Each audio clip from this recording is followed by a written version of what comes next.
ஏழுமலையான் ஏழாம் பகுதி. பசு மேய்ப்பவன் அதை அடிக்க பாயவும் மரப்பொந்துக்குள் இருந்த ஸ்ரீமன் நாராயணன் அதை கவனித்து விட்டார். துள்ளி எழுந்தார். ஹே கோபாலா, பசுவை அடிக்காதே என்று துள்ளி குதிக்கவும் பசு அங்கிருந்து நகர்ந்தது. பசுவை நோக்கி பாய்ந்த தடியடி நாராயணரின் தலையில் விழுந்தது. இரத்தம் கொப்பளித்து சிதறி பசுவின் மீதும் பட்டது. பசு பராமரிப்பாளனான கோபாலன் நடுநடுங்கி விட்டான். சுவாமி, தாங்கள் யார்? இந்த பொந்திற்குள் தாங்கள் தவமிருப்பது தெரியாமல் தங்களை அடித்து விட்டேனே. பசு வீணாக பாலை சொரிகிறதோ என நினைத்து அறியாமல் செய்த என் தவறை மன்னித்தருள வேண்டும் என்று அவர் பாதங்களில் விழுந்து கெஞ்சியவன் அதிர்ச்சியில் அப்படியே மயக்கமடைந்து விட்டான். இதற்குள் பசு சோழராஜனின் அரண்மனைக்குள் புகுந்தது. அதன் உடலில் இரத்தக்கரையாக இருந்தது. அனைவரும் பசுவிற்கு என்ன ஆயிற்றோ என கலங்கினர். அந்த பசு யாரையும் சட்டை செய்யாமல் சோழராஜனின் முன்னால் வந்து நின்றது. ராஜனும் அவன் தேவியும் கலங்கிவிட்டார்கள். தங்கள் அன்புக்குரிய பசு எங்காவது விழுந்து அடிபட்டு விட்டதோ, ஒருவேளை பால் கொடுக்காத ஆத்திரத்தில் பசு மேய்க்கும் கோபால் பசுவை அடித்ததில் இரத்தம் வழிகிறதோ, இப்படி பல்வேறு விதமான சிந்தனைகளுடன் பசுவின் உடலை அவர்களே நீராட்டினர்.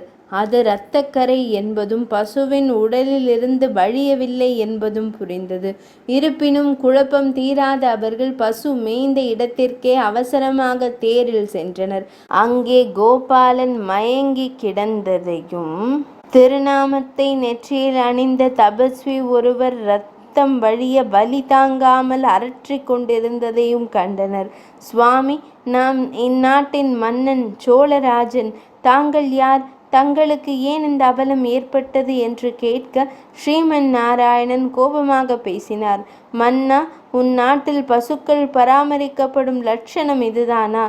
எந்த நாட்டில் பசுக்கள் பால் தந்தாலும் தராவிட்டாலும் புறக்கணிக்கப்படுகின்றனவோ அந்த நாட்டில் மழையே பெய்யாது. அங்கே வறுமை தாண்டவமாடும். சண்டையும் சச்சரவும் மிகுந்து உயிர் பலி அதிகமாகும். எதிரிகள் அந்த நாட்டை வேட்டையாடுவார்கள். உன் நாட்டிலும் பசுக்களுக்கு பாதுகாப்பில்லை. இதோ நான் தவமிருந்த இந்த புற்றுக்கு தினமும் வந்த ஒரு பசு எனக்கு பாலை சொரிந்தது. ஒரு பசு ஒருவனுக்கு பால் கொடுப்பது உன் நாட்டில் பெரும் குற்றமா? அதற்காக இந்த கோபாலன் அந்த மாட்டை அடிக்க பாய்ந்தானே. பசுக்களை அடிப்பது எவ்வளவு பெரிய பாவம்! பசுக்களை அடிக்க துணிபவன் அவற்றை மேய்ப்பதற்கே தகுதியற்றவனாயிற்றே என்று கடிந்து கொண்டார். சோழராஜன் கோபாலன் செய்த தவறுக்காக அவரது பாதங்களில் விழுந்து மன்னிப்பு வேண்டினான். முட்டாளே, ஒரு வேலையில் தவறு நேர்ந்தால் அதை செய்யும் சேவகனை விட அவனை வேலைக்கு நியமித்தவனே பொறுப்பேற்க வேண்டும். அதிலும் பசுக்களை பராமரிக்க பொறுமை நிறைந்த ஒரு வேலைக்காரனை தேர்ந்தெடுக்காத நீ பிசாசாக மாறக் கடவா என சாபமிட்டார்.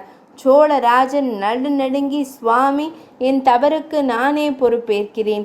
இருப்பினும் அறியாமல் நடந்துவிட்ட இந்த தவறை மன்னித்து சாபத்தை திரும்ப பெற்று கொள்ள வேண்டுகிறேன் என மன்றாடினான். அப்போது ஸ்ரீஹரி அவன் முன் சுயரூபம் காட்டி தரிசனம் தந்தார். சோழராஜனே, காரண காரியங்களுடனேயே எல்லா செயல்களும் நடக்கிறது. பசுக்களை பராமரிப்பதன் முக்கியத்துவத்தை உலகிற்கு எடுத்து காட்டவே நான் இந்த லீலையை நிகழ்த்தினேன். என் சாபத்தை விலக்கிக் கொள்ள இயலாது. நீ சில காலம் பிசாசாக திரிந்து அடுத்த பிறவியில் ஆகாசராஜன் என்ற பெயரில் பிறப்பாய். அப்பிறவியிலும் நீ மன்னனாகவே இருப்பாய். என் தேவி லக்ஷ்மி பத்மாவதி என்ற பெயரில் உனக்கு மகளாக கிடைப்பாள். அவளை எனக்கு திருமணம் முடித்து வைப்பாய் என்று அருள் பாலித்தார். ஸ்ரீமன் நாராயணா, பத்மநாபா, புண்டரீகாக்ஷா, மதுசூதனா, கோபாலா, உன் தரிசனம் கிடைத்ததே போதும். இனி பேயாய் அலைந்தாலும் உன் நினைவுடனேயே திரிவேன் என்ற சோழராஜன் பேய் வடிவம் அடைந்து அங்கிருந்து அகன்றான். இதன் பிறகு மயக்கமடைந்து கிடந்த கோபாலன் எழுந்தான். அவன் தன் முன்னால் நாராயணர் நிற்பதைக் கண்டு ஆனந்தம் கொண்டு ஹரி ஹரி ஹரி ஹரி என்று கூறி வணங்கினான். தெய்வமே, நான் செய்த மாபெரும் தவறுக்காக என்னை நரகத்திற்கு அனுப்பினாலும் அந்த தண்டனையை நான் உளமாற ஏற்கிறேன். நாங்கள் அறிவொன்றுமில்லாத ஆயர் குலத்தினர். படிப்பு எங்களுக்கு இல்லை. ராணியார் கொடுத்த நெருக்கடியால் இந்த தவறை செய்யும்படி ஆயிற்று. இருப்பினும் பசு ஏன் பாலை சொரிகிறது என்று நான் தெரிந்து கொண்டிருக்க வேண்டும். தாம் தரும் தண்டனையை நான் ஏற்கிறேன் என்றான். நாராயணர் சிரித்தார்.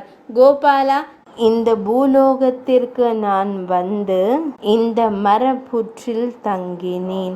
எல்லோரும் என்னை பல்வேறு விதங்களில் வழிபடுவார்கள். நீ அடித்து வழிபட்டாய். பசு மேய்ப்பவர்கள் எனது பக்தர்கள். ராணியின் நிர்பந்தம் காரணமாகவே நீ பசுவை அடிக்கப் பாய்ந்தாய். அதனால் தவறு உன்மீதல்ல. மேலும் பூலோகம் வந்த என்னை முதலாக தரிசித்தவனும் நீதான். எனவே ஒரு சிறப்பான வாய்ப்பை தரப்போகிறேன். நான் இந்த வேங்கட மலையில் ஸ்ரீனிவாசன் என்ற திருநாமத்துடன் தங்குவேன். என் ஆலயம் திறந்ததும் முதல் தரிசனம் உனது வம்சத்தவர்களுக்கே தருவேன் என்று அருள் செய்து மறைந்தார். இப்போதும் திருப்பதி ஆலயத்தில் கோபாலனின் வம்சத்தினரே அதிகாலையில் முதல் தரிசனம் பெறுகிறார்கள். அடுத்து ஸ்ரீனிவாசன் மானிட வடிவில் தான் அந்த மலையில் தங்குவதற்குரிய வேறு இடத்தை தேடி புறப்பட்டார். 7ஆம் பகுதி நிறைவடைந்தது.